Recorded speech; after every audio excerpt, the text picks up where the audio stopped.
ಇವತ್ತು ರಾಣಿಬೆನ್ನೂರಿನಲ್ಲಿ ಕರ್ನಾಟಕ ವೈಭವ ಅಂತಕ್ಕಂಥ ಒಂದು ಕಾರ್ಯಕ್ರಮ ದೇಶದ ಗೌರವಾನ್ವಿತ ಉಪರಾಷ್ಟ್ರಪತಿಗಳು ಮೊನ್ನೆ ದಿನ ಉದ್ಘಾಟನೆ ಮಾಡಿದಂಥ ಒಂದು ಕಾರ್ಯಕ್ರಮ.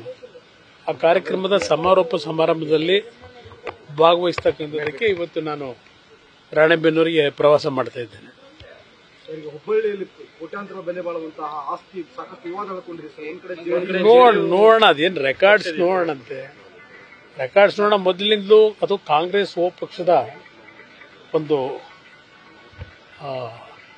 ಸೊತ್ತು ಅಂತಕ್ಕಂಥದ್ದೇನಿತ್ತು. ಕಾಂಗ್ರೆಸ್ ನಂತರ ಜನತಾದಳ ಜನತಾ ಯು ಎರಡು ಜಾತ್ಯತೀತ ಜನತಾದಳ ಯುನೈಟೆಡ್ ಆದಮೇಲೆ ಸ್ವಲ್ಪ ತಕರಾರುಗಳು ಏನಿತ್ತು ಅದು ನಮ್ಮ JDU ಅವರ ಸೂಪರ್ದಲ್ಲಿ ಇಟ್ಕೊಂಡಿದ್ರು.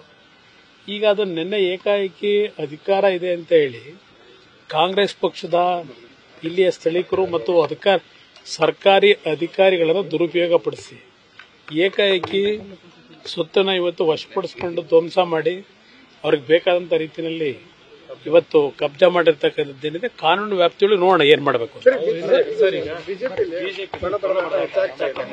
ನೋಡಿ, ಬಿಜೆಪಿ ಪಕ್ಷದಲ್ಲಿ ಇರ್ತಕ್ಕಂಥ ಅವರ ಭಿನ್ನಾಭಿಪ್ರಾಯ ಅಲ್ಲಿ ತೀರ್ಮಾನ ಅವ್ರು ಮಾಡ್ತಾರೆ. ಅದರ ಬಗ್ಗೆ ನಾನು ಮಾತಾಡೋದು ತಪ್ಪು.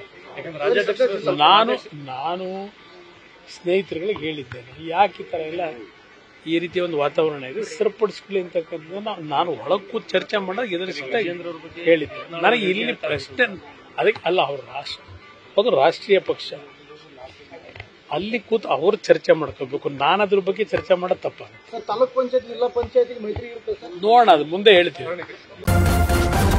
ನ್ಯೂಸ್ ಫಸ್ಟ್ ನಿರ್ಭೀತಿಯಿಂದ ನಿಮ್ಮ ಪರವಾಗಿ.